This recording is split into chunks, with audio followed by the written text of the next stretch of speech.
자, 오늘 주신 말씀 같이 보도록 그렇게 하겠습니다. 요한복음 13장입니다. 요한복음 13장 1절 말씀.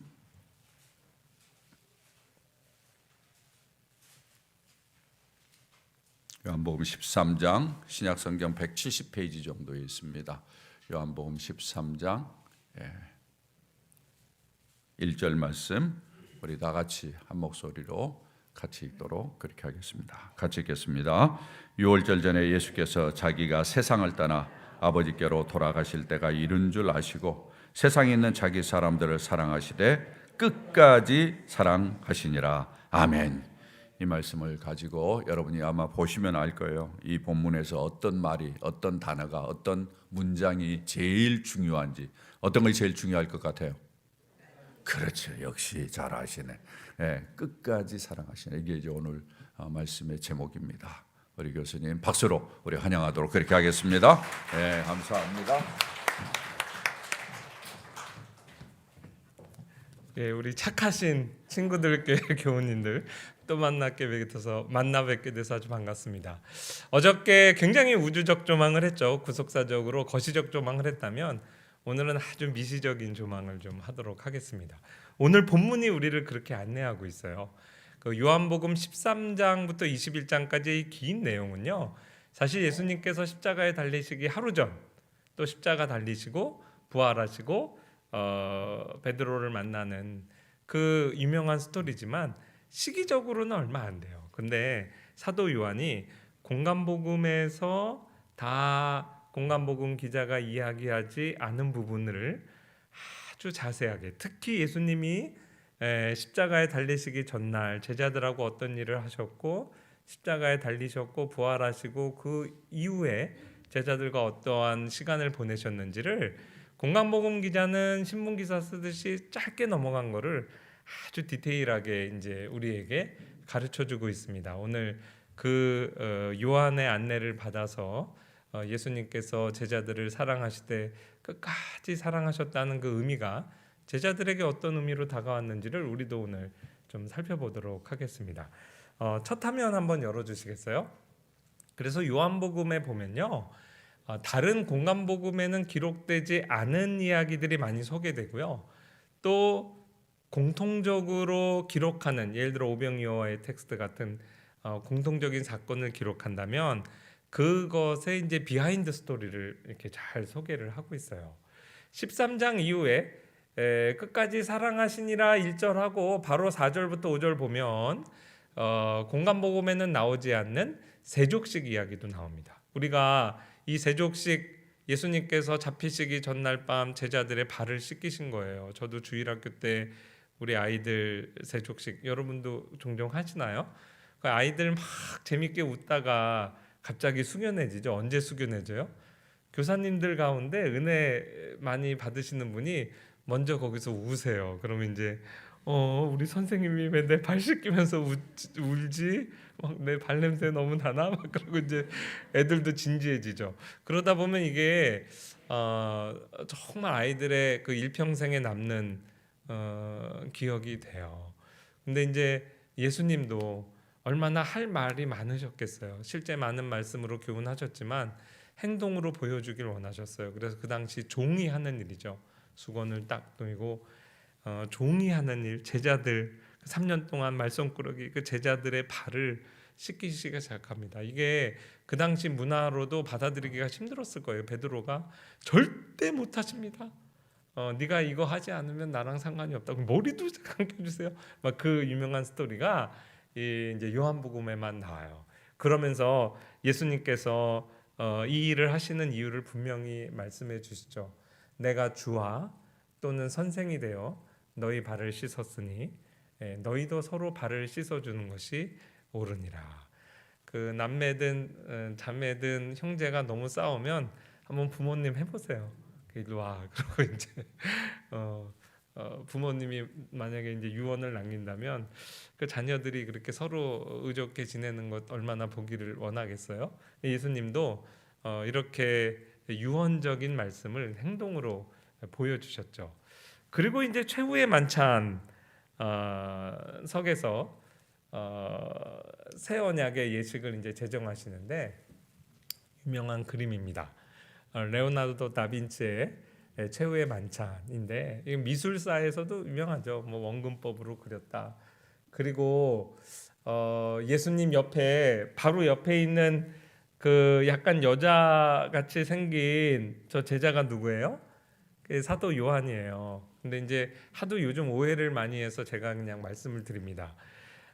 실제 그 요한이 저렇게 생겼는지는 알 수 없지만 그 적어도 17세기까지 여러분이 이제 유럽 여행을 하실 때 예수님의 제자들을 보면 그 턱수염이 있고 없고가 중요해요.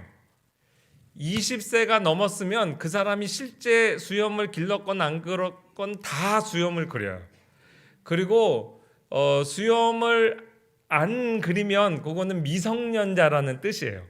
그래서 여러분 성당 같은 데 가서 예수님의 제자들 이렇게 유심히 보세요. 한두 사람은 반드시 이렇게 수염 없이 그렸을 거예요. 그게 이제 사도 요한입니다. 그리고 전승에 따라서 요한의 형 야고보도 아직 10대였을 것이다. 이렇게 이제 이야기를 해요. 사도 요한이 예수님 제자가 언제 됐느냐? 우리나라 나이로 한 초등학교 6학년 정도로 봅니다. 많게 잡아도 중학교 2학년이 안 됐어요. 그리고 그 모친의 이름이 살로메예요. 예수님의 그 이종 사촌이죠. 그러니까 사촌 동생이면서 초등학교 한 6학년 그때부터 예수님 제자가 된 거예요. 예수님 12제자 중에 제일 오래 살았어요.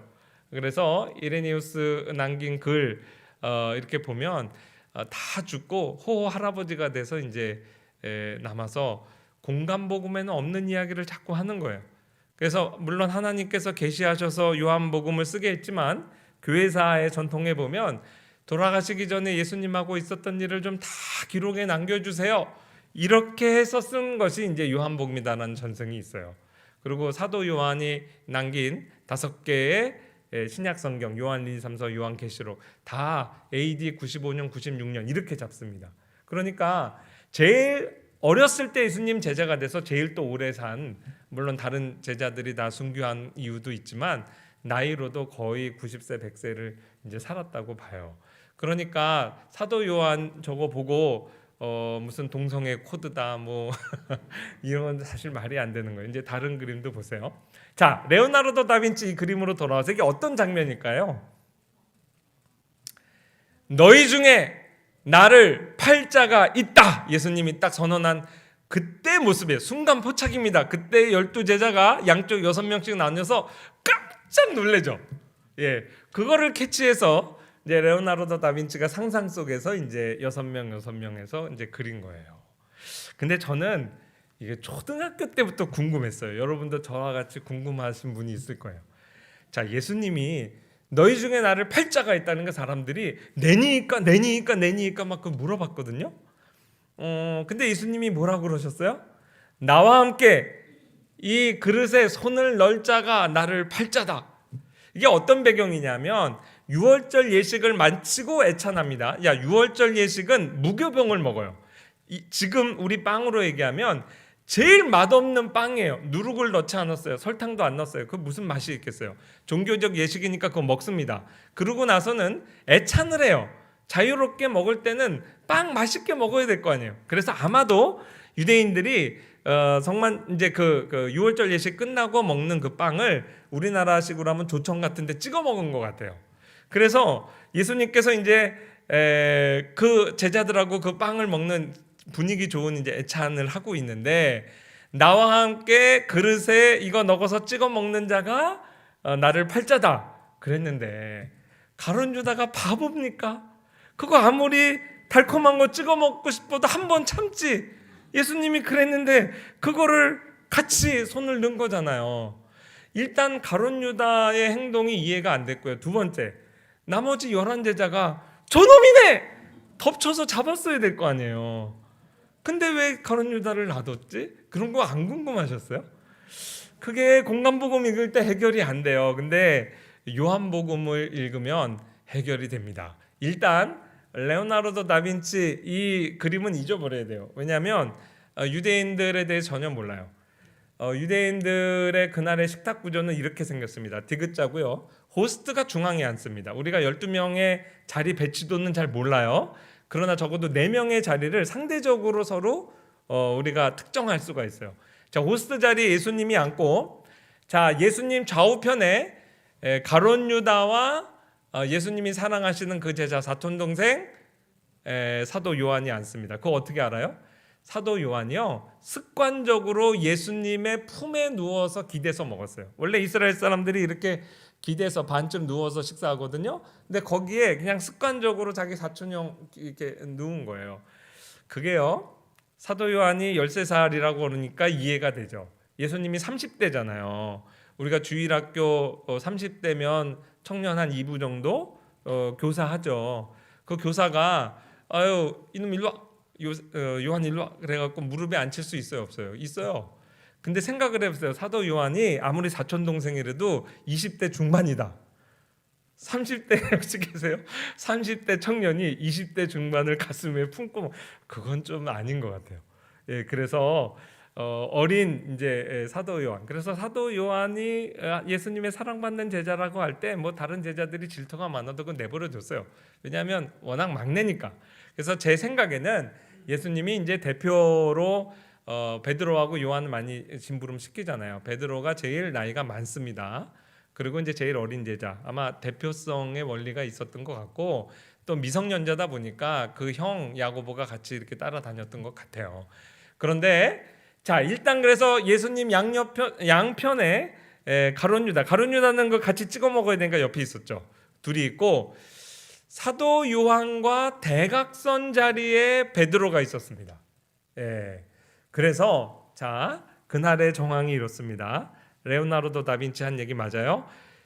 너희 중에 날 팔자가 있다. 깜짝 놀랍니다. 내니까 예수님이 아무 대답을 안 해요. 그때 예수님의 품에 누워있는 사도 요한과 베드로가 눈이 마주칩니다. 그때 베드로가 말로 안 하고 머리짓으로 그런 거예요. 누구한테 한 거예요? 사도 요한한테. 요한이 누가 예수님을 팝니까? 사도 요한이 물어본 거예요. 누구한테? 예수님한테 귓속말로. 예수님이 나와 함께 그릇에 손을 넣을 자가 그놈이야. 누구한테 가르쳐 준 거예요? 사도 요한에게 가르쳐 준 거예요. 공간복음의 기사가 정확합니다. 묻고 대답한 걸 기록을 했는데 지문이 없어, 지문이. 그래서 그 대화를 베드로하고 목소리로 안 하고 머리로 한 대화 기록했고, 또 그 사도 요한의 질문과 예수님의 응답을 지문 없이 기록한 거예요. 그리고 나서 예수님께서 다시 큰 목소리로 누구든지 듣도록 가룟 유다를 향해서 가서 네가 할 일을 속히 하라. 그럴 때 다른 제자들이 무슨 말인지를 몰랐어요. 알았으면 잡았지. 그게 사실은 가룟 유다에게 준 회개의 기회였어요. 근데 마귀가 마음을 사로잡고 있어서 가룟 유다가 예수님이 주는 떡 받고 나갑니다. 어느 정도 디테일하게 가냐면, 나와 함께 넣을 자가 그릇에 손 넣을 자가 나를 팔자다 하고 공간복음에 보면 이렇게 손에 닿았어요. 네, 거기까지만 기록한 거예요. 자, 여러분 김만년 목사님하고 같이 식사하는데 같은 반찬 집었어요. 누가 양보해야 돼요? 여러분이 젓가락 빼야지. 손이 닿았어요. 그러니까 가룟 유다가 뺐어요. 그러니까 예수님이 찍어서 입에 넣어줍니다. 예, 그렇게까지 디테일하게 사도 요한이 기록하고 있어요. 제가 보는 성경과 여러분이 보는 성경이 같습니다. 읽어볼까요? 예수께서 이 말씀을 하시고 심령이 괴로워 증언하여 이르시되 내가 진실로 너희에게 이르노니 너희 중 하나가 나를 팔리라. 큰 목소리로 하신 거예요. 예수의 제자 중 하나 곧 그가 사랑하시는 자가 누구예요? 사도 요한. 예수의 품에 의지하여 누웠는지라. 시몬 베드로가 머리짓을 하여 말하되, 예수님한테 한 말 아니죠. 말씀하신 자가 누구인지 말하라. 그걸 누구한테 한 거예요? 사도 요한한테 머리짓으로 목소리 낸 거 아니에요? 그가, 사도 요한이, 이게 중요해요. 예수의 가슴에 그대로 의지하여 말하되, 무슨 말이냐면 예수님의 귓속에다가 귓속말했다는 거예요. 만약에 큰 목소리로 얘기했으면 일어났겠죠. 예수님 팔자 누구예요? 이렇게 물어봤겠죠. 그런데 예수님의 품에 의지한 채로 귀에다 대고 큰 목소리로 예수님 누구예요? 그러면 그것도 안 어울리잖아요. 예수님만 알아듣게 물어본 거예요. 그러니까 예수께서 이르시되 내가 떡 한 조각을 적셔다 주는 자가 그니라 사도 요한에게만 얘기한 거예요. 다른 사람 못 들었어요. 하시고 곧 한 조각을 적셔서 가룟 시몬의 아들 유다에게 주셨다. 이거는 결과적으로 그렇게 하신 거예요. 공간복음에 보면 같이 손이 들어간 거죠. 그러니까 그 정황을 맞춰보면 제가 설명한 게 맞죠. 젓가락 담임 목사님 어떻게 하라고? 여러분이 빼는 겁니다. 그럼 아마 목사님이 입에다가 넣어주실 거예요. 자, 조각을 받은 후에 사탄이 그 속에 들어간지라. 이에 예수께서 유다에게 이르시되 네가 하는 일을 속히 하라. 할 일을 감춰주신 거죠. 계속 유다에게 회개의 기회를 주십니다. 이 말씀을 무슨 뜻으로 하셨는지 그 앉은 자 중에 아는 자가 없고, 어떤 이들은 유다가 회개를 맡았어요. 돈 주머니를 맡아서 명절에 우리가 쓸 물건을 사라. 여기에는 이제 음식도 사실은 들어갈 수 있어요. 얘들 오늘 왜 이렇게 많이 먹니? 피자 한 판 더 시켜라. 이럴 수도 있고, 혹은 가난한 자들에게 무엇을 주라. 그 구제헌금, 이번에 우리가 구제헌금 받은 거 있지? 그거 가서 집행하고 와. 이런 줄 알았다고. 유다가 나갈 때까지도 왜 나가는지 몰랐어요. 하시는 줄로 생각하더라. 유다가 그 조각을 받고 곧 나가니 밤이로라. 저 같으면 공개적으로 가룟 유다에게 이 정도 사인을 주면 무릎 꿇고 회개를 받을 것 같아. 그런데 예수님께서 끝까지 젠틀 위스퍼, 인격적으로 가룟 유다를 대하신 거예요. 이 마지막 회개의 기회를 유다가 박차고 나갑니다. 그리고 나서 그 다음 장면이 어디로 가냐면 겟세마네 동산에 가죠. 겟세마네 동산에 갈 때 예수님이 능력이 많은 사람이니까 예수님을 잡으려고 헤롯 또 군대를 파송해요. 그래서 검과 몽치를 들었어요. 지금 보면 완전히 중무장을 하고 진짜 일개 부대 정도가 아니라 정말 많은 군인들이 예수님 잡으러 온 거예요. 근데 이제 이거는 제가 한 고등학교 때 가졌던 의문이에요. 여러분, 예수님을 잡는 죄목이 뭐예요? 그거는 유대인들 성전 모독 율법을 어겼다고요. 유대인들이 머리가 명석해서 자기네들이 맥시멈 할 수 있는 일은 사형권은 없어요. 그 당시 일제 강점기처럼 로마 강점기에 있어서 중재 사형에 처해야 될 자는 로마의 법에 넘겨서 십자가를 못 박아야 돼. 그래서 로마로 넘길 때는 우리에게는 가이사밖에 없는데 자기가 왕이라고 그럽디다. 그래서 국가 반역죄로 넘긴 거예요. 그러니까 가이사 왕이 있는데 자기를 스스로 왕이라고 했으니 그게 뭐예요? 반란 수괴범이라고. 요즘 수괴라고 안 하고 우두머리라고 그러더라고요. 반란 우두머리죄로 로마에게 넘기는 거예요. 여러분, 그 제국 왕정 시대에 국가 반역죄를 진 반란 수괴, 반란 우두머리를 살려두는 경우가 있습니까? 아니에요. 그거 처형시켜요.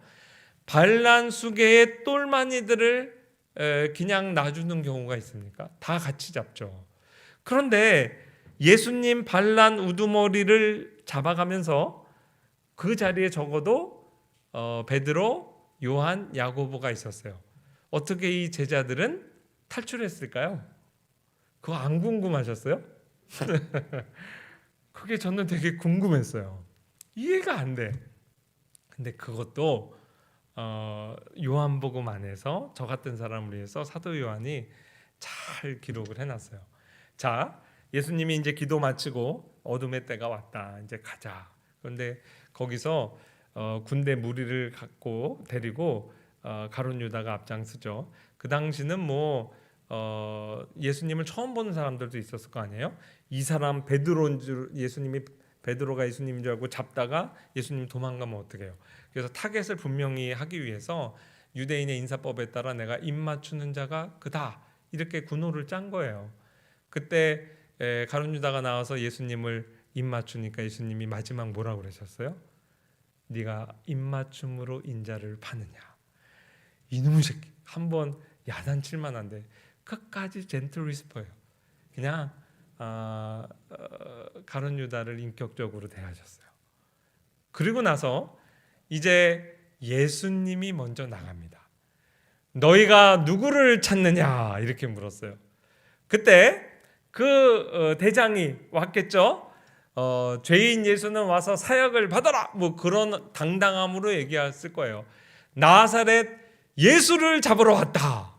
국가 반역죄니까 얼마나 당당하게 얘기를 했겠어요. 그때 예수님이 그들에게 얘기합니다.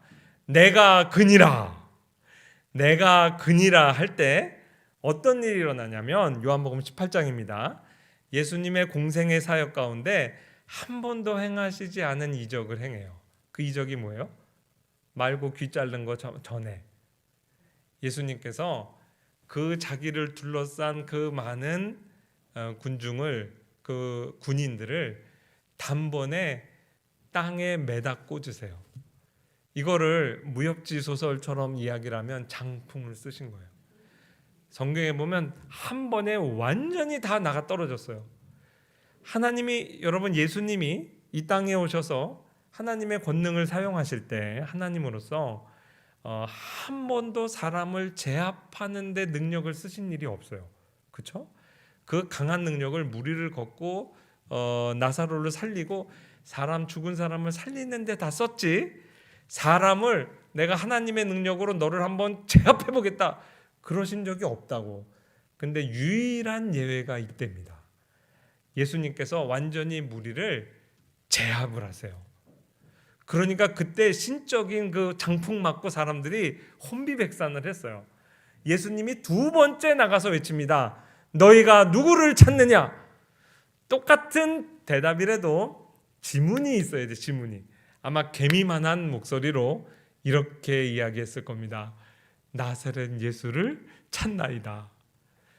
그 다음 예수님의 말이, 예수님께서 이러한 기적을 행하신 이유가 있습니다.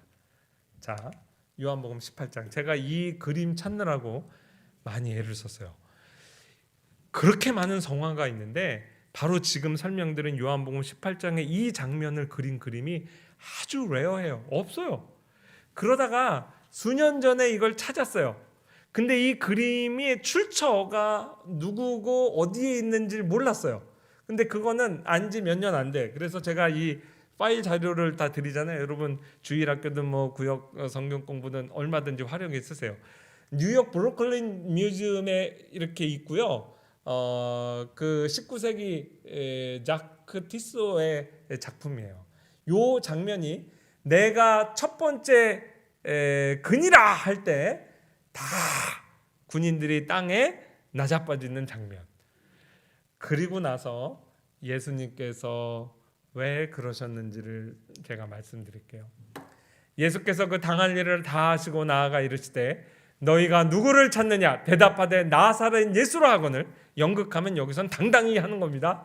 내가 그니라 하시니 그를 파는 유다도 그들과 함께 있더라.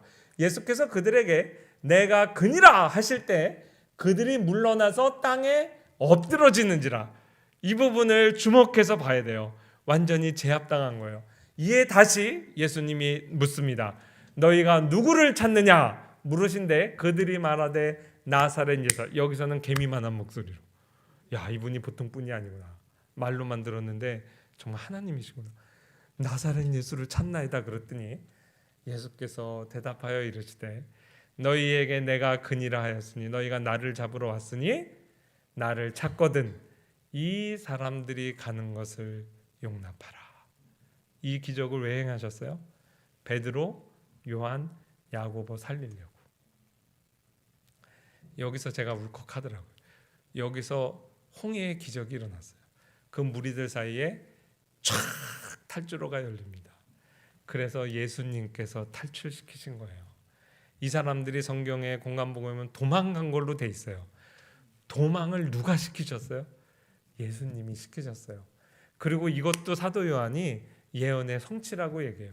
이는 아버지께서 내게 주신 사람 중에 하나도 잃지 아니하여 싸움나이다 하신 말씀을 응하게 하려 하심이라. 여기서는 물론 영원히 잃지 않는 거, 영혼을 상실하지 않는 거, 지옥 가지 않는 거를 상상하겠죠. 그것도 물론 궁극적 의미겠지만 그의 육체의 생명을 보존하는 일도 예수님께서 끝까지 이렇게 책임을 지신 거예요. 그러니까 이제 이해돼요. 그 겁쟁이 베드로가요, 그 많은 군대를 향해서 어떻게 칼을 뺐을까요? 저는 그것도 궁금했어요. 그런데 베드로가 칼 뺄만 하죠. 야, 역시 우리 예수님 말 한마디에 완전 제압하네. 그래서 내가 이제 거기 숟가락 얹으려고 뺀 거예요. 그래서 휘둘렀는데 말고 귀 잘랐죠. 예수님께서 여기까지 너희 탈출시키려고 이 기적한 거야. 말고기 붙여주시고 내가 사실 지금 아버지께 구하면 천사가 와서 이네들 그냥 단번에 물리치지 않겠냐. 그래서 어떻게 하나님의 선하신 계획이 이루어지겠냐. 나는 내 십자가의 길을 갈 테니 너는 도망가. 그래가지고 깨갱 그러고 간 거예요. 그리고 제가 이것도 사람이 경험을 해야 돼요. 제가 해동검도를 한 2년 반 정도 배웠어요. 그러니까 이제 검도장을 가면 그 초보 때부터 뭐 하냐면 딴 거 안 찍고 이제 그 가서 1시간씩 이거 이렇게 1000번 휘둘러요. 1000번. 그러니까 처음에는 막 칼이 이렇게 목공 갖고 하는 거죠. 이렇게 가다가 한 1년을 휘두르면 어쨌든 1000번이 이렇게 똑바로 갑니다. 그래서 이제 그 애동검도에서 1단 초단을 따려면 촛불 10개를 꺼요. 그래서 촛불을 10개를 어떻게 끄지? 10개 해놓고서는 이렇게 닿아서 끊는 줄 알았어요. 저는 이제 3개까지 껐거든요. 뭐 단으로 안 가고 그게 빨간 줄인가 뭐 어쨌든 그거 할 때 그게 초보 때는 그냥 그 바람으로 어떻게 한두 개는 꺼지겠죠. 근데 10개를 일렬로 안 하고 이렇게 모아놓거든요. 그러니까 양쪽 끝에 있는 초들은 그게 직접 이게 안 닿아요. 그런데도 이게 꺼지는 게 그 유단자가 시범 보는 거 볼 때 와 멋있어요. 바람을 샥샥샥샥샥 가르고 가를 때 꺼지는 게 아니라 팍 뺄 때 이게 갈라졌던 바람이 하나로 합쳐지면서 퍽 꺼지는 거예요. 그 검을 쓰는 게 그렇게 멋있는 게 있더라고요. 근데 제가 이제 검도를 해보니까 머리를 겨냥해서 검은 휘두르는 겁니다. 근데 칼이 너무 빨리 들어오고 그걸 피할 시간이 없을 때 목숨이라도 건지자 할 때 내주는 게 귀예요. 이렇게 할 때 귀가 잘리는 거예요. 이건 사적인 해석입니다. 베드로가 사리를 갖고 정수리를 내려쳤을 거예요. 말고가 이렇게 해서 귀 잘린 거예요. 그러니까 어쨌든 베드로가 나름대로는 검 연습도 하고 죽이려고 했는데 예수님께서 이제 여기까지 한 거죠. 그래서 이 정황이 이제 이해가 되는 겁니다. 이에 베드로가 칼을 가졌는데 그것을 빼어 대제사장의 종을 쳐서 오른편 귀를 베어버리니 그 종의 이름은 말고라. 예수께서 베드로에게 이르시되 칼을 칼집에 꽂으라. 아버지께서 주신 잔을 내가 마시지 아니하겠느냐 하시니라. 그리고 베드로에게 미리 말씀하셨죠. 네가 닭 오기 전에 3번 나를 모른다고 부인하리라. 그것도 보면요, 베드로가 어떻게 회개를 했냐면 예수님이 대제사장 뜰에 끌려가서 침뱉음을 당하면, 여러분이 아무리 모욕을 당했어도 누가 여러분 얼굴에 침뱉어 본 적 없죠. 예수님이 그런 모욕을 당했어요. 그리고 눈을 가리고 구타를 했어요. 그리고 네가 선지자라면 누가 너 때렸는지 맞춰봐. 그런 모욕과 수욕을 당할 동안 예수님 누구 생각했을까요? 베드로 생각했어요. 베드로가 예수님 모른다고 부인하고 스스로 너무 낙마할까 봐 예수님께서 먼저 용서를 선언하셨잖아요. 너 돌이킨 다음에 오히려 너만 나를 배신하는 게 아니라 다 나를 버릴 거야. 그 형제들 네가 돌봐라. 그래서 용서도 선언하고 소명도 미리 맡겼죠. 그러나 그 순간에 베드로가 얼마나 낙심할까, 그 생각 예수님 하신 게 틀림없어요. 왜냐하면 베드로가 3번 부인하고 닭이 울죠. 그럴 때 베드로가 나가서 통곡하고 울었다고 우리는 기억하고 있는데, 누가복음에 보면 기가 막힌 말씀이 있어요. 베드로가 이르되 이 사람아 나는 네가 하는 말을 알지 못하노라 하고 아직 말하고 있을 때 닭이 곧 울더라. 주께서 돌이켜 베드로를 보시니, 거의 한 5, 60m 떨어진 거리일 거라고요. 그런데 예수님이 베드로가 딱 세 번 모른다고 부인했을 때 딱 울 때 하나, 둘, 셋 돌이켜서 보고 눈을 마주친 거예요. 그리고 뭐라고 그랬어요? 뭐라고 그랬을까? 아까 베드로 머리짓 한 것처럼 예수님이 꼴 좋다. 놀렸을까요? 커봐라. 아니에요. 베드로를 향해서 괜찮아 그랬을 거예요. That's okay, 괜찮아. I told you. 내가 미리 얘기했잖아. 괜찮아. 그 베드로가 예수님하고 눈 마주치고 너무 속상해가지고 그래 밖에 나가서 그렇게 통곡을 하고 온 겁니다. 그러니까 베드로를 한 사람의 마음을 하나님 예수님 붙들고 그를 회개로 이렇게 이끄는 것까지 그냥 예수님 수욕당하고 모욕당할 동안에도 아까 끝까지 가룟 유다에게 기회를 주셨던 것처럼 베드로를 이렇게 붙드신 거예요. 베드로를 위해 기도하셨어요. 시몬아 보라, 사탄이 너희를 밀가부로 뜻하려고 요구하였으나 그러나 내가 너를 위하여 내 믿음이 떨어지지 않기를 기도하였노니 너는 돌이킨 후에 내 형제를 굳게 하라. 그런데 이제 결국 베드로가 스스로 낭망했죠. 부활의 주님을 만나고 나서도 낙향한 거를 우리가 알아야 돼요. 나는 갈릴리로 가서 물고기 잡을 거야. 여러 가지 심리가 있었으리라 생각합니다. 내가 아무리 예수님 부활하셨고 알고 주님이 나를 용서했어도 그래도 나도 면이 있지. 예수님에 대해서 주는 그리스도시요 살아계신 하나님의 아들입니다. 그렇게 고백했던 최초의 고백자가 최초의 배교자가 된 거잖아요. 저주까지 하면서 배교자가 됐어요. 이 제자 공동체에서 내가 또다시 리더십을 발휘하지 못하지. 그래서 아마 낙향해서 내가 고향에서 개척교회 하면서 열심히 예수님 천국운동을 도울 겁니다. 그런데 이제는 무대에는 못 나섰죠. 예수님이 끝까지 따라갔죠. 그래서 베드로에게 그 유명한 스토리죠. 네가 나를 사랑하느냐. 여태까지 여러분 들으신 설교가 다 맞습니다. 세팅을 비슷하게 하시죠. 불 피워놓은 데서 거기서 세 번 모른다고 부인했으니 세 번 모른다고 부인한 것을 불 펴놓고 세 번 다른 6명 제자 있는 데서 공개적으로 주님 사랑을 고백해서 그걸로 이렇게 덮으신 거죠. 근데 저는 교회사를 전공한 사람 입장에서 좀 다른 사람과는 다른 곳에서 은혜를 받아요. 예수님이요, 네가 나를 사랑하느냐 물으신 것이 너무 감격스러워요. 교회사에도 우리나라도 신사참배가 있었고 초대교회도 배교가 있었잖아요. 항상 교회사에서 배교자를 어떻게 처리할 것이냐를 두고 교회가 많이 분쟁했어요. 우리나라도 그래 고신이라는 교단이 원래 좋은 교단이지만 어떻게 신사참배한 거 회개 안 하고 그렇게 교회가 받아줄 수 있느냐.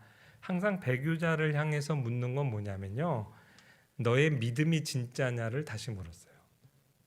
그러니까 네가 세례 받고 예수님 믿는다고 고백했는데 네가 이렇게 배교한 거 보니까 너 다시 시작해야 돼. 네가 믿음이 없는 거야. 네 믿음은 가짜였어. 교회는 늘 배교자를 그렇게 몰아세웠습니다. 그러니까 예수님이 만약에 저 같았으면 교회사에 나왔던 우리의 그 선배들의 사람이었다면 너 마태복음 16장에 네가 고백한 것은 내가 인정 못하겠어 이렇게 하셨어야 된다고. 근데 예수님이 그걸로 가지 않아요. 여전히 베드로의 주는 그리스도시요 살아계신 하나님의 아들입니다라는 고백을 그대로 인정하신 거예요. 그리고 나서 네가 네 사랑의 실력이 부족해서 그랬지. 네 믿음은 처음부터 진짜였어. 그거를 전제했다는 거를 제가 이렇게 교회사에 교회들이 어떻게 이런 배교자의 문제를 처리했나를 보면서 보니까 너무 비교되는 거예요. 여러분, 때로는 여러분이 직장에서건 친구들 사이에서건 작은 일이죠. 창피해서 뭐 식기도 안 하고 넘어가고 뭐 그냥 술 안 먹기로 했다가 막 이렇게 부장님이 따라주니까 먹고 뭐 이렇게 시시때때로 내가 하나님 앞에 세운 기준에서 스스로 넘어질 때가 있어요. 그래도 예수님이 오셔서 너 믿음 가짜지? 너 새 가족반부터 다시 시작해. 결코 그렇게 안 하십니다. 베드로를 보니까 그래요. 그냥 네 사랑의 실력이 좀 부족했구나. 그냥 그렇게. 그래서 제일 쉬운 질문 한 거예요. 그래도 내 마음의 진심의 주님 사랑합니다. 그래서 사랑의 고백을 받으시죠. 그리고 요한복음 21장 끝에 보면 네가 어떠한 죽음으로 하나님께 영광을 돌릴 것인가를 예언하셨는데 실제 그렇게 됐어요. 그래서 교회사에선 거의 이거를 확실하다고 봅니다. 클레멘스의 서신을 봐도 그렇고 가장 이른 시기의 초대교회 문헌을 보면 베드로의 순교가 굉장히 영광스러웠어요. 그래서 정말 거꾸로 십자가에 자청해서 매달리잖아요. 그런데 요한복음 21장과 이 베드로의 순교 사이에 사도행전이 있습니다. 예수님의 끝까지 사랑을 베드로가 예수님이 승천하신 이후에 더 깊이 깨닫게 됐어요. 그 증거가 뭐냐면 베드로의 오순절 성령 강림 설교예요. 여러분, 이 겁장이었던 베드로가 오순절 성령 강림이 있고 3,000명을 회개시키는 그 설교를 합니다. 근데 그 설교의 내용이 초대교회를 탄생시킨 설교예요. 그날 성령의 강림이 있고 성령의 강림만 생각해서는 안 돼요. 성령의 강림이 있고 성령 충만하여 베드로가 말씀을 선포해요. 말씀과 성령으로 초대교회가 탄생을 합니다. 그 3,000명의 가슴을 찢어놓은 그 설교가 얼마나 중요한지 사도행전 2장에 그 설교 전문의 아웃라인 개요가 이렇게 요약돼 있어요. 성령 강림이 있고 방언의 역사가 터졌죠. 그래서 난곳 방언으로 하나님이 행하신 큰 일을 사람들이 알아듣기 시작했어요. 자기 나라 말로 알아듣는 거예요. 또는 양방향이 다 일어났을 수 있어요. 저와 같은 사람이 갑자기 내 앞에 다 영어권 회중이었다. 영어를 버벅거리면서 하다가 갑자기 막 이렇게 이제 유창하게 했을 수도 있겠죠. 어쨌든 언어적인 장벽이 무너지면서 하나님이 행하신 놀라운 일을 이제 선포합니다. 근데 밖에서 볼 때 쟤네들이 뭐 하는 거야? 이 낮부터 술 취했나? 그럴 때 베드로가 일어나서 여러분 왜 우왕좌왕할 것이 없습니다. 이 기적 앞에서 우리가 당황할 필요가 없어요. 이거는 이미 수백 년 전에 선지자 요엘을 통해서 하나님이 예언하신 것이 우리 안에서 역사적으로 성취되는 겁니다. 선지자 예언의 그 유명한 그 요엘 선지자의 그 2장의 말씀을 인용하죠. 말세에 내가 내 영을 성령을 내 남종과 여종에게 다 부어주리니 너희의 자녀가 예언할 것이요 너희의 그다음 뭐예요? 너희의 자녀가 예언하고 너희 청년이 비전을 보고 환상을 보고 너희의 늙은이들이 꿈을 꾸리라. 그리고 어떻게 끝나요? 누구든지 주의 이름을 부르는 자는 구원을 받으리라. 결국은 주의 이름을 부르는 자는 구원을 받겠다는 걸로 서론을 마칩니다. 이게 저는 설교의 단줄 알았다가 신학교 입학해서 공부를 하면서 보니까 이게 설교의 서론이더라고요. 그날 설교의 본문은 시편 16편의 말씀이에요. 특히 8절부터 11절까지의 말씀을 인용하면서 예수 그리스도의 십자가와 육체 부활을 다윗 선지자를 통해 천년 전에 예언한 것이 우리 가운데 성취됐다는 것을 베드로가 설교를 하고 있어요. 그래서 이 베드로의 그 다윗의 유명한 시편이거든요. 내용을 찬양 가사로 이스라엘 사람들이 다 알고 있었어요. 그런데 거기에 보면 다윗이 그를 가리켜 이르되 그러므로 내 마음이 기뻐하였고 육체도 희망에 거하리니 이는 내 영혼을 음부에 버리지 아니하시며 주의 거룩한 자로 썩음을 당하지 않게 하려 하십니다. 옛날 한글 번역인데 이게 지금 개역개정보다 낫습니다. 지금은 멸망인데 둘 다 가능한데 맥락을 보면 육체로 썩음을 당하지 않게 한다. 여러분 시편 16편의 주인공은 다윗이에요. 근데 다윗이 자기의 육체가 썩음을 당하지 않는다고 하나님 찬양했거든요. 그러니까 이거는 주인공이 다윗일 리가 없다. 다윗이 앞으로 내다본 메시아가 시체를 팠더니 그대로 강시같이 썩지 않는다는 게 말이 돼요? 그 말이 뭐냐면 육체 부활까지도 시편 22편을 통해서 십자가의 고난이 그대로 우리 가운데 눈앞에서 50일 전에 성취된 것을 우리가 봤잖아요. 심지어는 육체로 부활할 것까지도 다윗 선지자를 통해 미리 예언했고 그게 성취됐다. 그 다음에 그날 설교의 결론이 역시 메시아의 시편을 인용했습니다. 시편 110편 말씀, 주께서 내 주에게 말씀하시기를, 이건 예수님도 인용했던 말씀이죠. 이 주는 성부 하나님, 내 주, 이분이 메시아예요. 근데 하나님에게만 쓰는 내 주라는 표현을 써요. 그러니까 어떻게 다윗 자기 후손으로 올 메시아를 향해서 오히려 하나님에게 쓰는 내 주라고 그러느냐? 그 메시아는 하나님이시다라는 걸 가르쳐 준다. 예수님이 그렇게 바리새인들에게 도전했죠.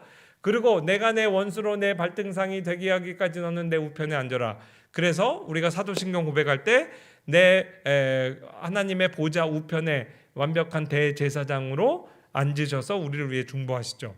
그러기 위해서 하늘로 승천하셨죠. 그래서 베드로가 설교할 때, 야, 다윗이 하늘로 승천했냐? 그러니까 이건 역시 다윗에 관한 게 아니라 메시아에 관한 거다. 이 메시아께서 승천하여 지금 보좌 우편에 앉아 계신다. 이것마저도 다 다윗 선지자를 통해 하나님이 예언하신 거예요. 그러니까 그날 설교의 서론, 본론, 결론 전체가 새로운 계시가 아니에요. 이게 중요해요. 성령 임재를 받아서 놀랍게 새로운 계시를 쓴 게 아니라 이미 그 자리에 모인 구약 이스라엘 사람들이 다 알던 요엘서, 시편 16편, 시편 110편 말씀, 그거를 주의한 겁니다. 그런데 그 주인공은 예수 그리스도의 십자가와 부활과 승천과 보좌 우편에 앉으심, 철저히 기독론적인 설교고 예수 그리스도의 속죄 사역에 대한 설교를 주의해서 설교한 거예요. 그러니까 베드로가 성령 충만하여 이 구약의 성경 구절이 예수 그리스도 안에서 어떻게 성취되어 있는 것을 깨달았겠죠. 자, 그날의 설교 본문 시편 16편입니다.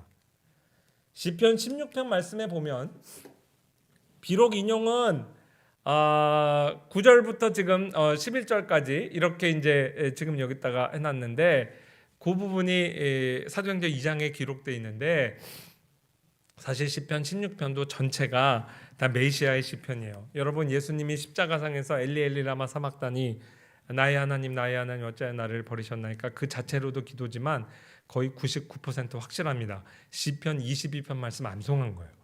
시편 22편 말씀이 어떤 시편이냐? 그 전체가 예수 그리스도의 십자가 사건을 예언했어요. 어느 정도까지 예언했냐면 16절 18절, 개들이 나를 에워쌌으며 악한 무리가 나를 둘러 내 수족을 찔렀나이다. 손과 발을 십자가로 못 박는다, 그거 예언됐죠. 게다가 내 겉옷을 나누며 속옷을 제비 뽑나이다. 예수 그리스도의 겉옷을 나눴죠. 속옷은 제비 뽑아서 한 사람 몰아줬는데 그걸 마치 1000년 전에 선지자 다윗이 보고 예언한 거예요.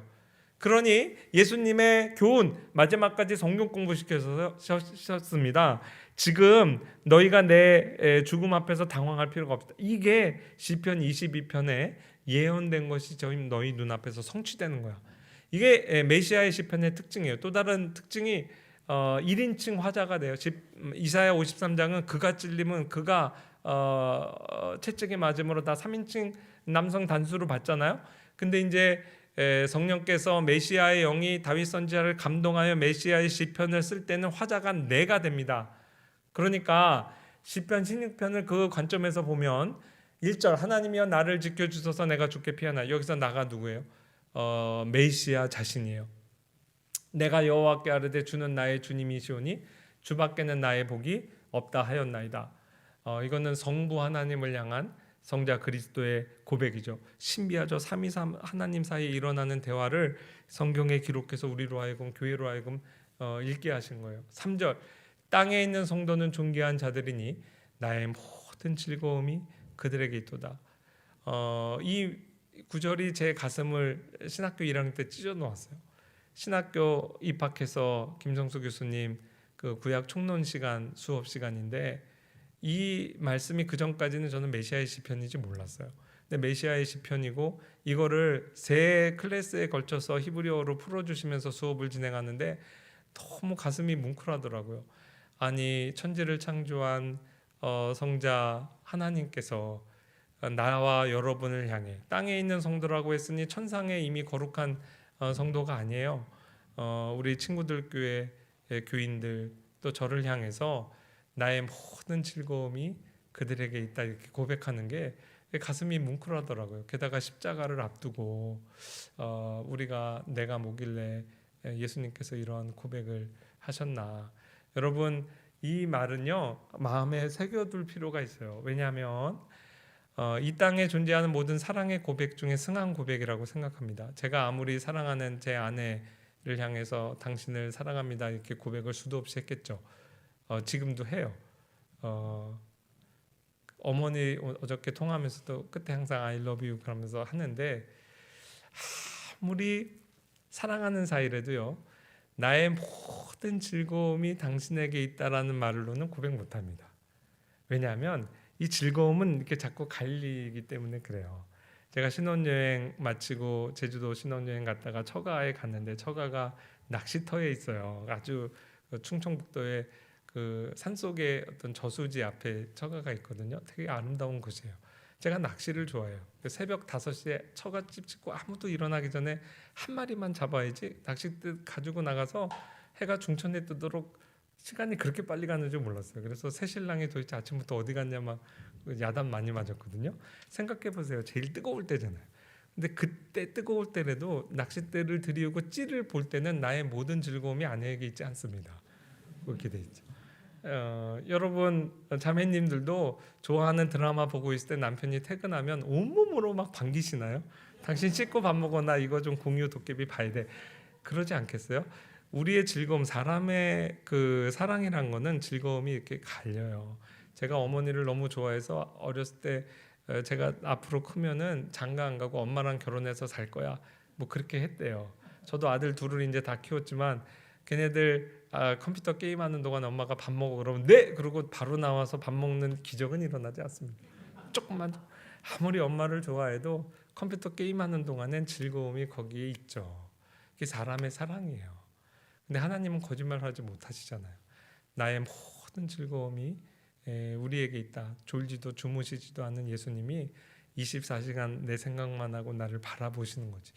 야, 그게 이렇게 제 가슴에 이렇게 뭉클한데 수업 시간에 이렇게 눈물이 흘렀어요. 근데 남자가 울면 창피하잖아요. 그래서 이렇게 손으로 가렸는데 그때 제가 참 이런 일을 체험을 했습니다. 왜냐하면 눈물이 그냥 계속 하염없이 흐르는 거예요. 그래가지고 이 손등을 타고 여기를 타고 그냥 그 제 책상에 이만큼 눈물이 고였어요. 일단 너무 창피해가지고 닦지도 못하고 그랬습니다. 근데 속으로 참 행복했어요. 신학교 1학년 1학기 때 하나님, 이 고백이면 저는 충분합니다. 더 이상의 은혜를 구하지 않겠습니다. 천지를 창조한 하나님이 나를 향해 나의 모든 즐거움이 너에게 있다 하셨는데 내가 뭐 더한 즐거움, 은혜 구하겠습니까? 이 말씀 붙들고 저는 그냥 이 소명의 길을 가겠습니다. 그랬던 이제 기억이 나요. 저하고도 굉장히 큰 추억이 있고 이 말씀을 받았을 때 그 이전과 이후의 제 삶의 태도가 많이 다르거든요. 여러분께도 그 선물을 드립니다. 근데 이 고백은요 시편 16편 3절에만 있지 않고요. 그 유명한 헵시바란 말도요. 나의 모든 즐거움이 my delight is in her. 그녀에게 있다는 뜻이에요. 그녀는 시온, 예루살렘, 교회를 상징합니다. 그래서 하나님은 늘 당신의 교회를 향해 내 모든 즐거움이 교회에게 있다 이렇게 말씀했어요. 그런데요, 그 다음에 이제 베드로가 인용한 부분이죠. 그러므로 나의 마음이 기쁘고 나의 영도 즐거워하며 내 육체도 안전히 살리니 이는 주께서 내 영혼을 수월에 버리지 아니하면서 거룩한 자를 멸망시키지 않으실 것임이니이다. 주께서 생명의 길을 내게 보이시니 주의 앞에는 충만한 기쁨이 있고 주의 오른쪽에는 영원한 즐거움이 있나이다. 지금 예수님이 십자가에 달리시고 무덤에 가는 이야기, 이 묵직한 이야기를 하는데 제일 많이 반복되는 단어가 기쁨과 즐거움이에요. 예수님이 지금 십자가를 지고 무덤을 향해 나아가는데 시편 22편은 십자가의 고통이 얼마나 극심한 것이냐를 부각했다면 이사야 53장도 마찬가지죠. 시편 16편 베드로가 지금 인용하는 이 메시아의 시편은 그 분위기가 기쁨과 즐거움이에요. 이게 이해가 되세요? 제가 아무리 시편 16편 3절의 은혜를 받았어도 이 그리스도가 말한 기쁨이 뭘까 즐거움이 뭘까가 잘 이해가 안 됐다가 그 2학년 때 이제 이걸 깨닫게 됐어요. 2학년 첫 학기 5월 달에 그 우리 큰애가 좀 아프게 됐어요. 성진이. 미리 말씀드립니다만 하나님이 살려주셔서 지금 이제 군대까지 갔다 왔거든요. 근데 이제 얘가 16개월 됐을 때 그 수유예배 가려고 그 원천동에 우리가 수원에 살았어요. 옷을 갈아입히는데 이게 끝난 얘기가 울어요. 보니까 이렇게 오른 손에 열이 나. 그래서 얘가 이렇게 팔이 삐었는 줄 알고 조금 일찍 나가서 분당 여기 차병원에 그 정형외과에 갔어요. 그 사진을 찍었는데 이건 비전문가가 봐도 큰일 났어. 벌써 그 촬영 기사가 막 전화하고 난리가 났어요. 사람 팔뼈도 이게 치킨 윙 시키면 2개 있는 것처럼 뼈가 2개가 있거든요. 근데 하나가 없어졌어요. 그리고 다른 하나의 상태가 새우깡 같이 됐다 그랬어요. 그래서 이렇게 꽉 잡으면 아슬아진대요.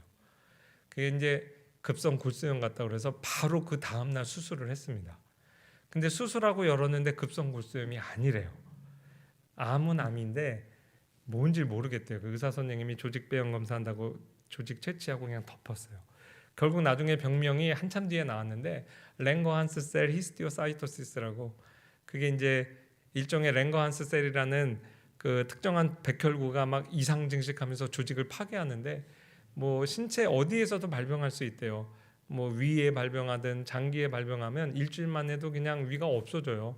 뼈도요 이렇게 뇌 이렇게 머리뼈에서 시작하면 제가 그 케이스들을 봤는데 뇌가 그냥 같이 없어져요. 그 유아 사망률이 굉장히 높습니다. 그때만 해도 그 병을 우리나라에서 잘 몰랐어요. 지금은 그걸 전공하고 오신 분도 계시더라고요. 그래서 이제 백혈병 병동에 우린 들어가서 그때부터 정말 강한 연단을 받았죠. 한 2년은 그냥 병원에서 시간을 오래 보냈어요. 그 백혈병 병동에 있다 보면 몇 개월 지나면 아이들이 하나씩 없어져요. 이제 그 세계를 이제 그래서 같이 경험을 했습니다. 근데 이제 그 백혈병 걸린 아이들 매일 같이 피 뽑아 가거든요. 근데 참 인상적이었던 것이 애기들인데도 피를 그렇게 많이 뽑아가는데 안 울더라고요. 근데 우리 애기만 울어. 근데 한 달 지나니까 우리 애기도 안 울어요. 그게 하도 고통에 익숙하면 그냥 나중에는 안 울어요. 그리고 우리 애가 병원에서 말을 배웠는데 그때 늘 하는 말이 빨리 해 그것만 했어요. 빨리 해. 어느 정도 고통에 익숙하냐? 한 번에 이빨을 3개 뽑은 적이 있는데 안 울어요. 치과 선생 의사 선생님이 깜짝 놀라지. 하도 고통에 익숙해져서 그래요. 나중에는 가스 사형실 가는 그 유대인 그 무표정한 표정이 나와요. 그러니까 이제 그런 과정을 이렇게 이제 저도 통과를 했습니다. 불과 같은 시험이죠. 예, 근데 늘 결국 이 예화를 하게 되는데 그 첫 번째 골수 검사 받을 때 그건 마취 안 하거든요. 어른들도 이제 그거 받고 나면 아이고 하루 이렇게 아프게 반나절 고통을 당하는데 그 왜 마취 안 하는지 모르겠어요. 근데 첫 번째 골수 검사 받을 때 이제 간호사 선생님이 와서 엄마는 병실에 계시고 아빠가 가실게요 그러는 거예요. 그래서 이제 가면서 물었죠. 왜 엄마 못 오게? 그러니까 그게 아기들 처음 골수 검사 받을 때 엄마들이 종종 기절을 해요 그러더라고. 제가 그 얘기 들으니까 더 무서운 거예요. 나도 뭐 부모가 똑같지. 그거 되게 겁이 나더라. 근데 아니나 다를까 처치실 데려가서 어른 넷이 얘를 잡고 순식간에 시트가 피투성이가 됐어요. 그렇게 고통을 잘 참는 우리 성진이도 그때는 자지러지게 울어요. 근데 그게 커튼이 열리고 문이 열리면서 계속 저랑 아빠랑 눈이 마주치는데 제가 어떻게 표정을 해야 될지 모르겠더라고요. 그래서 너무 그게 가슴이 아프니까 어느 한순간에 하고 진짜 심리적인 거잖아요. 근데 칼을 여기 대고 제 심장을 이렇게 찢는 것 같은 통증을 느꼈어요. 그래서 이러면서 기절하는구나. 딱 그 이제 단계까지 갔습니다. 근데 참 이상해요. 그 순간에 20편 16편 9절에서 11절 말씀이 주해가 됩니다. 뭐가 주해가 되냐면 예수님은 정말 행복했겠다. 왜 행복하냐? 그렇게 자기의 모든 즐거움이 있다고 하는 대상을 위해서 대신 죽어줄 수 있어서 너무 행복했겠다. 여러분도 이렇게 자녀들 너무 아플 때 오래 병원 생활을 하면 사람 마음이 비참해져요. 왜 비참해지냐면 수백 번 주사 맞고 피를 뽑아가는데 단 한 번을 대신해 줄 수 없어요. 아무리 부모가 사랑한다 하지만 주사 한 번을 대신 맞아주지 못해요. 그 항암 치료 받는다고 이제 거기 들어가는데 부모님 빨리 나가래. 왜 그러냐면 그 몸에 안 좋잖아요. 거기 자식은 두고 나올 때 그 처절한 심정, 이런 것들이 참 마음을 힘들게 하거든요. 근데 이제 예수님은 참 행복했겠다. 십자가로 가는 길이 그래서 즐거우셨구나. 인간이 아니시고 하나님이시니까, 능력이 많으시니까 그랬겠다, 이런 생각을 해요. 그리고 나서 저는 나중에 이제 알았어요. 우리 김중건 목사님 아시죠? 김중건 목사님의 원래 큰 딸이 있었습니다. 딸이 시집간 지 얼마 안 돼서 대장암으로 투병하다가 돌아가세요. 2대 불문과를 나오고 처음 CCC 운동 같이 할 때 열심히 도왔던 딸인데 그냥 김중건 목사님 그 손에서 죽어요. 김중건 목사님이 그때 너무 마음이 힘들어서 존재의 제로점이라는 말을 만들어냈어요. 근데 이게 이제 딱 제 그때의 심정을 이렇게 표현하셨더라고요. 이분은 믿음의 분량이 커서 하나님이 딸을 데려가셨죠. 근데 저는 이제 결국 살려주셨거든요. 근데 이렇게 말을 했어요. 시간이 흐른다. 나는 언어도 행동도 존재조차도 정지된 어떤 제로점에 선 것이다. 십자가상의 주님을 쳐다본다. 가시관 밑으로 피가 빗물처럼 줄줄 흐르고 있다. 침묵과 침묵, 주님의 제로와 나의 제로, 주님의 고통과 내 고통, 주님의 죽음과 내 죽음과 신이의, 그 딸 이름이 신이에요. 신이의 죽음이 만나고 있는 것일까? 나의 언어, 행동, 생각, 존재조차도 정지된 잃어버린 시간이었다. 뒤에 생각해냈는데 나는 주님이 섭섭했던 것이다. 내가 이렇게 열심히 사역하는데 왜 내 사랑하는 딸을, 차라리 나를 취하지. 예수님한테 삐진 거예요. 그리고 가냘픈 아이에게 그리고 이 가혹한 고통을 주여 하고 부를 힘이 없었던 것이다. 이윽고 내게는 한 기적이 일어났다. 깊고 깊은 존재의 밑바닥, 주님이 뚫어버린 지하에서 지하수가 솟듯이 세미한 음성으로, 젠틀 위스퍼로 말씀하시죠. 찬송이 터져나오고 있었다. 찬송의 영이 주어진 것이다. 그것은 분명 내 찬송이 아니다. 내 속의 성령이 내 대신 부른 찬송이다. 부활하신 주님은 살아계셨다. 그때 그곳에도 나와 함께 나 위에 계셨다. 성령의 대송이다. 대송은 기도조차 할 힘이 없고 찬양 부를 힘조차 없을 때 성령께서 나를 위해 대신 기도하고 대신 찬양한다는 뜻이에요. 그러니까 존재의 제로점 그 바닥을 쳤을 때 그런 신비한 기적을 체험하셨다는 거죠. 근데 저에게도 이제 일종의 기적이죠. 특히 막 기절하려고 그러는데 그 궁금했던 시편 2편 9절에서 11절까지의 즐거움, 3절에 있었던 즐거움을 알게 된 거죠. 우리 성진이 16개월 때 딱 이럴 때 투병 생활을 했던 거예요. 그리고 나서 교회사를 보니까 우리의 선조들은 이 본문의 의미를 다 알았더라고요. 마틴 루터가 거의 39페이지 되는 분량으로 시편 16편을 주의했는데 그의 시편 편집자가 소제목을 달아놨어요. 그게 말론타테스 크리스테 라틴어로. 그 영어의 말론타리즘이 여기서 나왔죠. 이제 자발주의 뭐 이렇게 번역도 하는데 라틴어의 두 번째 뜻으로 delight, 기쁨이란 뜻이 있어요. 그래서 시편 16편의 제목이 그리스도의 기쁨입니다. 왜 기뻤다고요? 자기의 모든 즐거움을 두는 지극히 사랑하는 대상을 향해 십자가로 나아가는 길이 기쁘셨답니다. 이게요, 설교하는 설교자가 이 그리스도의 마음을 깨닫지 않고 어떻게 설교를 했겠어요? 베드로가 예수님 승천하신 다음에 예수님의 마음을 이해를 한 거예요. 그래서 그 오순절의 성령의 역사로 우리가 어찌할꼬 하고 가슴을 찢고 그토록 엘리야가 보기 원했던 이스라엘의 마음이 예수님께로 돌아오거든요. 가슴을 찢고 돌아오는데 어떻게 그럴 수 있었을까? 성령 강림으로 말미암아 이들의 마음을 돌이키실 때 말씀으로 먼저 이들에게 그리스도의 마음이 계시된 거예요. 그래서 그 그리스도의 기쁨과 그 마음 앞에서 집으로 돌아갈 수가 없었어요. 가슴을 찢고 그 자리에서 교회가 세워진 겁니다. 하나님의 마음과 신자들의 마음이 거기서 이제 하나가 된 것이죠. Delights of Christ입니다. 이것도 고등학교 때 제가 품었던 의문이에요. 우리가 전도하러 나갈 때 제일 즐겨 사용하는 말씀 요한복음 3장 16절 암송해 보세요. 하나님이 세상을 이처럼 사랑하사 독생자를 주셨으니 이는 누구든지 저를 믿는 자마다 멸망치 않고 영생을 얻게 하려 하심이라. 제가 고등부 때 그런 생각했어요. 하나님이 사랑은 많은가 보다. 그래서 독생자를 보내셨지. 그러나 보냄받은 독생자의 입장에서는 좀 힘드셨겠다 이런 생각했거든요. 저 같은 사람 있을지 몰라요. 그래서 시편 16편 3절 말씀도 같이 들고 나가는 겁니다.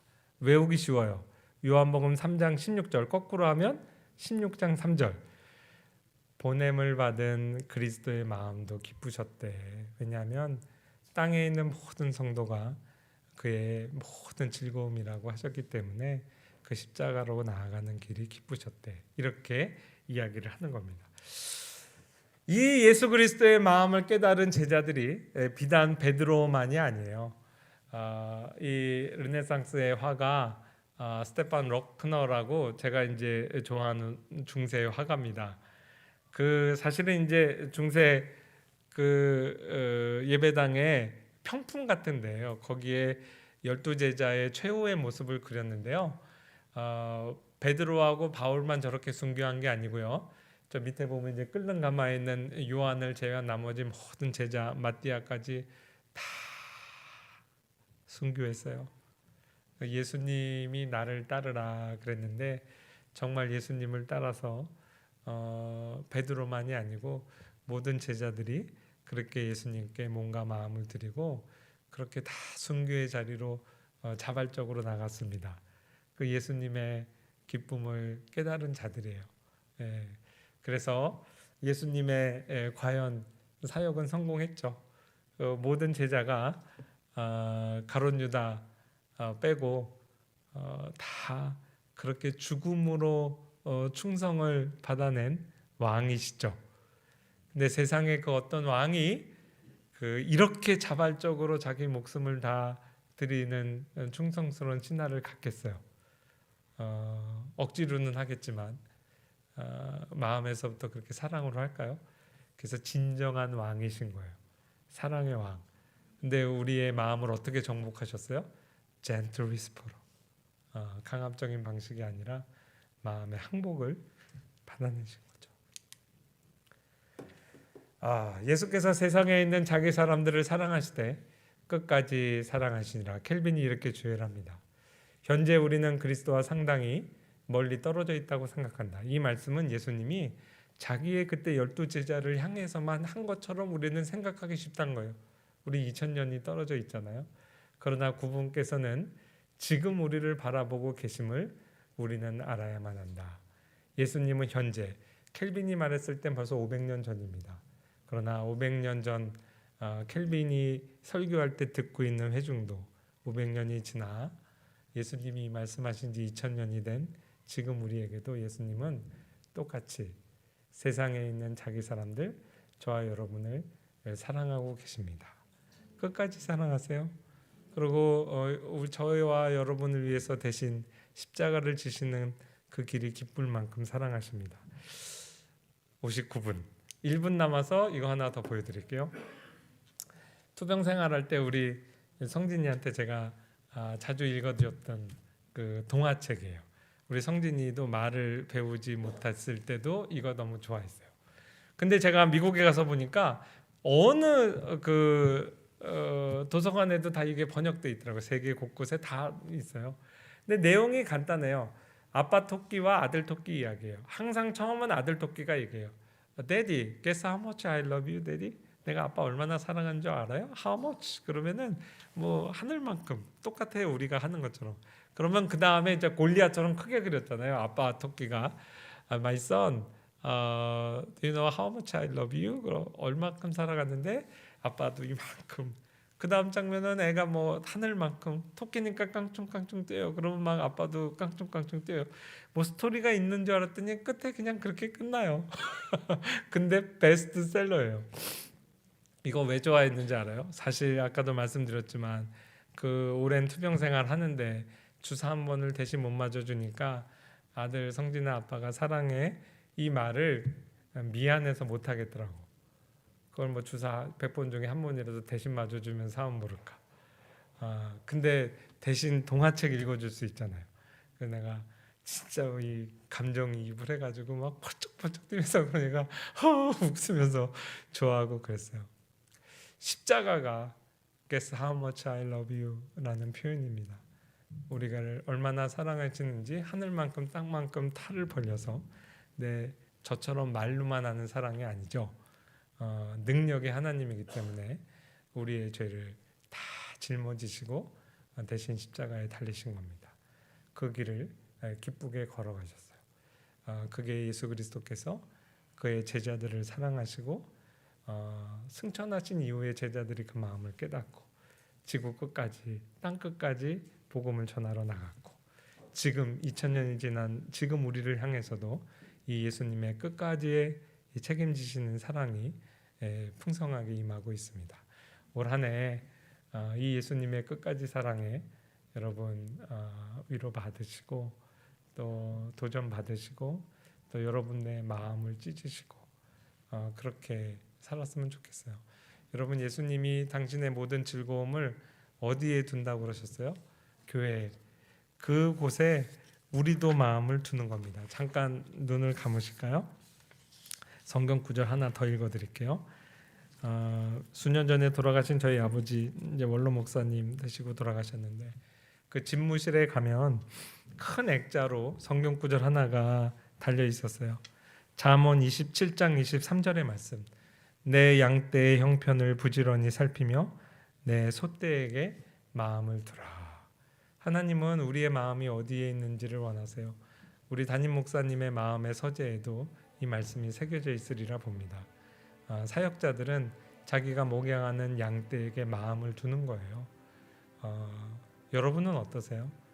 주일학교 교사, 성가대, 구역장, 여러분이 섬기는 주일학교 아이들에게 여러분 마음을 두십니까? 아이들은 영물이어서 금방 알아요. 우리 선생님은 당신의 모든 즐거움이 우리에게 있는 것 같아. 자기 자식보다 우리를 더 사랑하는 것 같아. 그렇게 섬김을 받는 아이들이 그 마음 가운데 선생님의 사랑을 느낄 때 그때 교회가 세워지는 거예요. 여러분이 여러분의 즐거움을 어디에서 취하십니까? 예수님께서 올인하시는데 우리도 올인해야 되지 않을까요? 주님께서 마음을 두시고 즐거움을 취하시는 주님의 교회에 여러분도 마음을 두시는 한 해 되기를 주의 이름으로 축원합니다. 하나님 아버지 감사합니다. 연초에 저희가 하나님의 말씀 안에서 이렇게 말씀 잔치를 했습니다. 그 가운데 예수님의 마음을 계시해 주신 것 감사합니다. 땅에 있는 성도들은 존귀한 자들이니 나의 모든 즐거움이 그들에게 있도다. 이 말씀을 아멘으로 받게 하시고 주님이 모든 즐거움을 취하시는 그곳에 나도 내 마음을 두고 즐거움을 취하는 저희들 될 수 있도록 도와주시옵소서. 주님은 모든 것을 걸고 우리에게 다가오시는데 우리는 너무나 조건적인 사랑을 많이 하는 것 같습니다. 우리의 마음 문을 열고 마음을 찢고 주님께로 돌아오게 하옵소서. 주님의 기쁨을 깊이 있게 깨달은 베드로가 그 삶이 변화되어 순교의 자리까지 기쁨으로 나아갔던 것처럼 비단 베드로뿐만 아니라 그의 모든 주님의 제자들이 기쁨으로 순교의 자리까지 나아갔던 것처럼 우리도 주님의 그 마음을 기쁨을 마음 깊이 새기길 원하고 올 한 해 주님의 마음을 깊이 이해하고 묵상하고 향유하는 한 해가 되게 하옵소서. 예수님의 이름으로 기도합니다.